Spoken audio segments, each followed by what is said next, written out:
Kif il-Kummissjoni Ewropea qed tipprevedi li Malta se jkollha t-tieni l-akbar tkabbir ekonomiku minn fost il-pajjiżi taż-żona euro, f'Biżebbuġa l-Prim Ministru sostna li dan huwa ċertifikat ċar li l-Partit Nazzjonalista kapaċi jkompli joħloq ix-xogħol.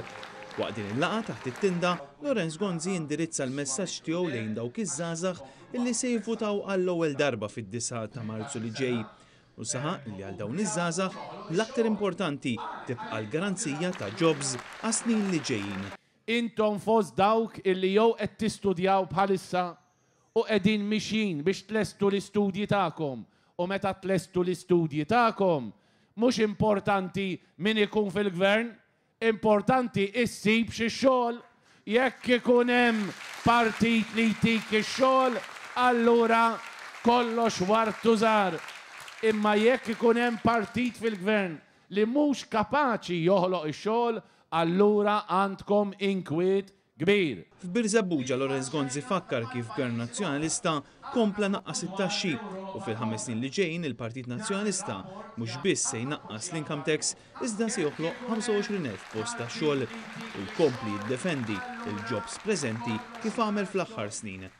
Salvajna 5,000 post ta' xogħol, il-biċċa l-kbira minn daw il-5,000 huma first time voters u jien infakkarkom mertu tal-Partit Nazzjonalista fil-Gvern li l-post ta' xogħol tagħkom u protett. Il-Prim Ministru tkellem ukoll dwar l-eluq tal-impjant tal-gass fil-Qajjenza. Aħna ħriġna l-gass minn Qajjenza u ħriġniex lil hemm. Daw iridu jġibu żewġ tankijiet tal-gass kull waħda minnhom fiha daqs il-Knisja tal-Mosta u jridu jpoġġuha bib u għadba man-nies ta' Biżebbuġa. Irrefera anke għal każ ta' droga li kien jaf bih Joseph Muscat. Anki jagħmel l-iżball ta' x'tagħmel jekk jidħollok rapport dwar xi ħadd li qiegħed jitraffika droga ġol-każin tiegħek.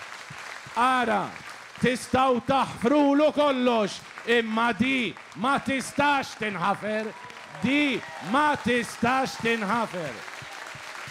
F'din il-laqgħa tkellmu wkoll il-kandidati tal-Partit Nazzjonalista l-5 distrett.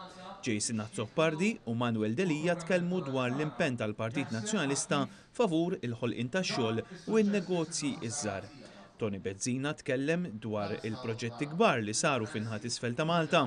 David Kaza min-naħa tiegħu saħaq illi aktar ma jgħaddu ġranet, aktar żgħażagħ qed jingħaqdu mal-Partit Nazzjonalista.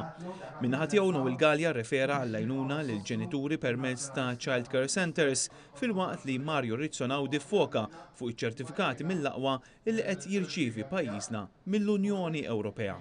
U Mark Antony Sammut enfasizza l-fatt li l-Partit Nazzjonalista wara 5 snin se jkun ħalla għaż-żgħażagħ blokka ġdida tal-ICT fl-Università u blokka ġdida fl-MCAST iżda l-ebda blokka bajda.